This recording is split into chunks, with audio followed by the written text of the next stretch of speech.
Ждать ли Башкирии эпидемии гриппа? Специалисты отмечают сезонный рост заболеваемости ОРВИ. Волонтеров становится все больше, пора объединяться.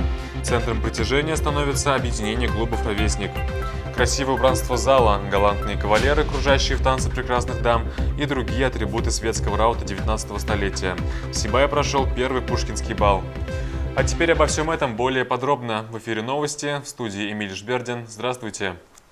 В Башкортостане отмечается сезонный рост заболеваемости острыми респираторными вирусными инфекциями. Грипп не регистрируется. Уровень заболеваемости остается ниже эпидемического порога, сообщают региональные управления Роспотребнадзора. В республике продолжается прививочная кампания. К 20 октября привиты против гриппа 28,2% населения республики. В прошлом году на эту дату было привито на 2% меньше. Как пояснили в ведомстве, за счет федерального бюджета вакцинированы более 800 тысяч взрослых и свыше 280 тысяч детей. За счет средств работодателей и личных средств граждан привиты почти 43 500 человек. Имеющиеся в наличии вакцины против гриппа обеспечивают защиту от штаммов вируса, которые являются наиболее актуальными в данном эпидемиологическом сезоне. Всего в регионе ожидают 3 вида гриппа. К другим новостям. В Сибайском колледже строительства и сервиса состоялась встреча со студентами, организованная объединением клубов для детей, подростков и молодежи «Ровесник». Целью мероприятия стала работа по активизации волонтерского движения в городе. Подробности в материале Ирины Оренбургиной. В связи с необходимостью и актуальными социальными проблемами, в решении которых при сложившейся экономической ситуации волонтеры стали незаменимы, в городе явно назрел вопрос об отлаженной организации этого добровольного движения. Различные благотворительные акции в Сибае активно проводятся последние несколько лет, но чаще всего волонтеры действуют отдельными группами. С недавнего времени объединить всех людей, желающих помогать другим, решили представители объединения клубов для детей, подростков и молодежи «Ровесник». Сегодня мы собрались в стенах Сибайского колледжа строительства и сервиса, чтобы запустить работу нового направления деятельности. Объединение клубов «Ровесник» открывает сегодня именно здесь волонтерский клуб «Молодость». Почему мы выбрали именно этот колледж? Потому что они активно участвуют в всех городских мероприятиях, и здесь самые активные творческие студенты. И именно сегодня первый волонтерский клуб мы открываем здесь. За последние 20 лет понятие «волонтер» сильно изменилось. Если раньше добровольность работы была зачастую тесно связана с принуждением, то сейчас появились люди, которые готовы потратить свои силы и время на пользу обществу или конкретному человеку. Мы сегодня работаем с ребятами в волонтерской сфере, потому что когда возникла идея провести фестиваль волонтеров в городе, мы подали заявку на получение президентского гранта. Тут мы столкнулись с вопросом, что в городе волонтеров настолько мало, что они не могут сотрудничать между собой, и они не связаны совершенно.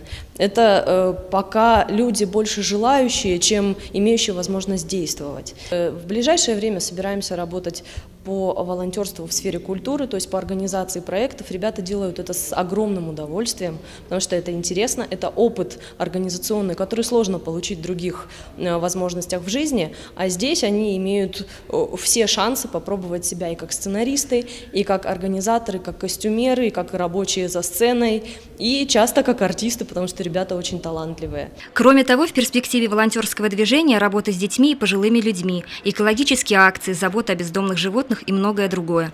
Ирина Оренбургина, Алик Кадыров, Любовь Карпова, телекомпания СТВ. И в продолжение темы о волонтерах. На днях группа инициативных горожан решила украсить серые больничные будни пациентов паллиативного отделения Центральной городской больницы. Для больных своими силами был организован мини-концерт, который позволил им хотя бы на время забыть о боли и окунуться в мир красоты и гармонии.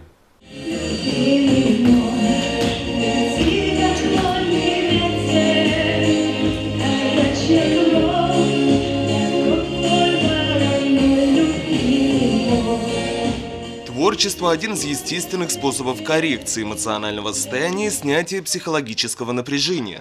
Положительные эмоции, которые вызывают у пациентов творческие номера, могут оказывать не менее сильный эффект, чем лекарства. Это могли наблюдать организаторы из числа активных горожан, устроившие праздник для пациентов паллиативного отделения Центральной городской больницы.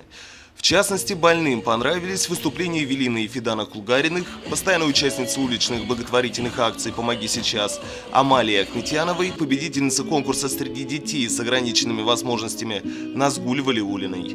Вела маленький концерт уже известная в поэтических кругах Сибай Юлия Катюшенко, а Айгуль Мутигулина подарила свой фирменный танец. Также в рамках благотворительного мероприятия паллиативному отделению были переданы средства по уходу за лежачими больными от неравнодушных жителей города.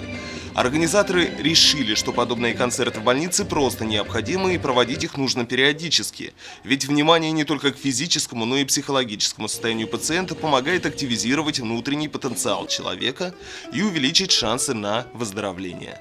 Ринат Музафаров, Айгуль Хамитова, Али Кадыров, Гульгина Раскидина, телекомпания СТВ.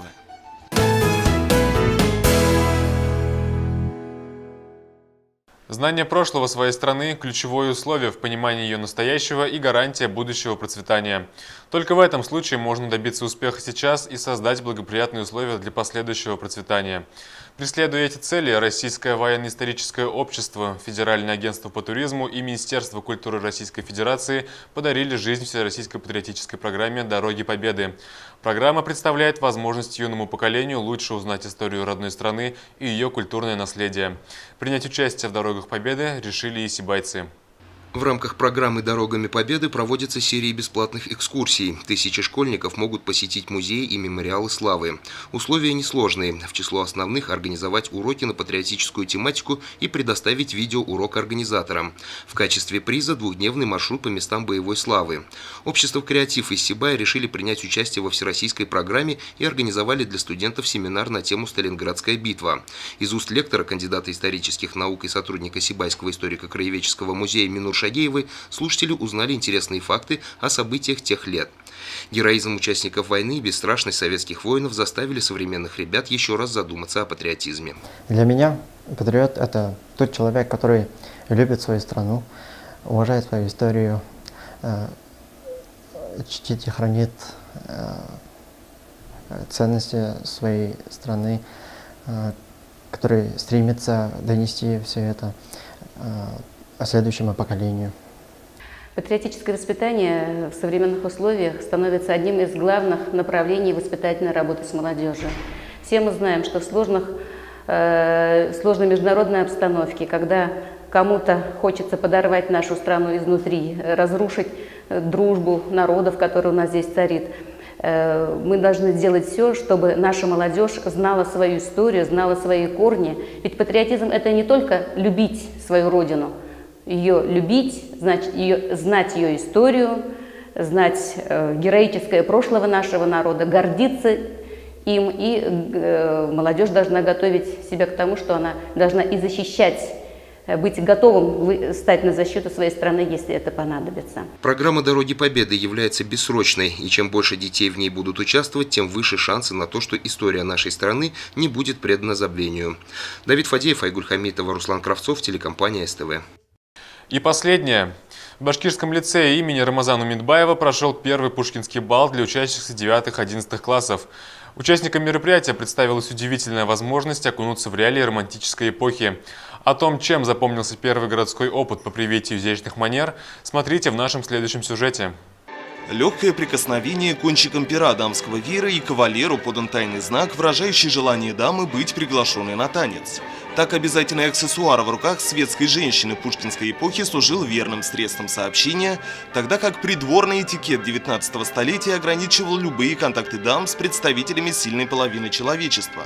Недаром этот период признается временем расцвета русского романтизма, а придворный бал, как главный атрибут минувшей эпохи, воссозданной в форме костюмированного представления, служит современным мальчишкам и девчонкам окном в мир высокого изящества и утраченных манер.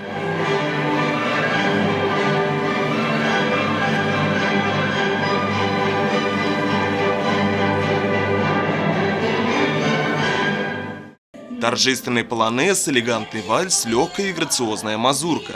Привлечь к участию в данном мероприятии удалось больше 20 пар из числа учащейся молодежи нашего города. Подготовка к первому светскому рауту образца пушкинской эпохи в нашем городе заняла 1,5 месяца с начала нового учебного года. Ребятам предстояло освоить основные правила этикета, пройти курс обучения бальным танцам с привлечением профессионального хореографа, научиться изящному исполнению романсов и стихов Александра Сергеевича Пушкина. Твоя краса, твои страдания исчезли, а с ними поцелуй свидания. Но жду его, он за тобой. Мы много тренировались в прочтении стихов, мы много практиковались в классах перед своим классом, много танцевали в школах, много репетировали. Было очень много работали. Организация придворных балов, как важное культурное явление своего времени, выполняла сразу несколько социальных функций. Здесь завязывали знакомства, решались вопросы карьеры, формировалось общественное мнение. Участие в подобном тематическом мероприятии, как комментируют организаторы, сегодня служит воспитанию уважительного отношения к культуре своего народа у молодого поколения, развитию эстетических вкусов и ряда других личностных качеств. Мы полагаем, что ребята нашего города не только должны прекрасно учиться и быть воспитанными людьми, они должны развиваться всесторонне. Это должна быть и гуманитарная направленность. Ребята наши должны и красиво уметь танцевать. Наши парни должны красиво уметь приглашать дам на вальс. Естественно, дамы должны красиво принимать и комплименты. И вот для того, чтобы детей развивать целенаправленно и в общем плане, вот такие мероприятия будут, естественно, итоговым мероприятием и помогут нам в нашей работе. Бал проводился совместными организационными усилиями городского отдела образования, инициативной группой клуба ЮНЕСКО город Сибай, кафедрой русского языка и литературы Башкирского лицея имени Рамазана Умедбаева при поддержке молодежного парламента Совета городского округа и частного предпринимательства города. В завершении парламентарии отметили благодарственными письмами вклад каждого в успешную реализацию проекта. Все участники состоявшегося мероприятия выразили надежду, что организация Пушкинского бала превратится в ежегодную традицию для следующих поколений учеников школ нашего города. Вначале чувствовала волнение, но потом после первого танца я как бы расслабилась, и эмоции стали зашкаливать. Начала привыкать к зрителям, и все прошло на высшем уровне. Этот бал принес новые знакомства, огромный опыт и кучу эмоций. Я получил огромный спектр эмоций, мне очень все понравилось. Это очень хорошее средство для повышения культурных знаний нашей молодежи. Ринат Музафаров, Руслан Кравцов, Гульгина Раскидина, телекомпания СТВ. И это все новости сегодняшнего дня. Я желаю вам удачи. Увидимся завтра.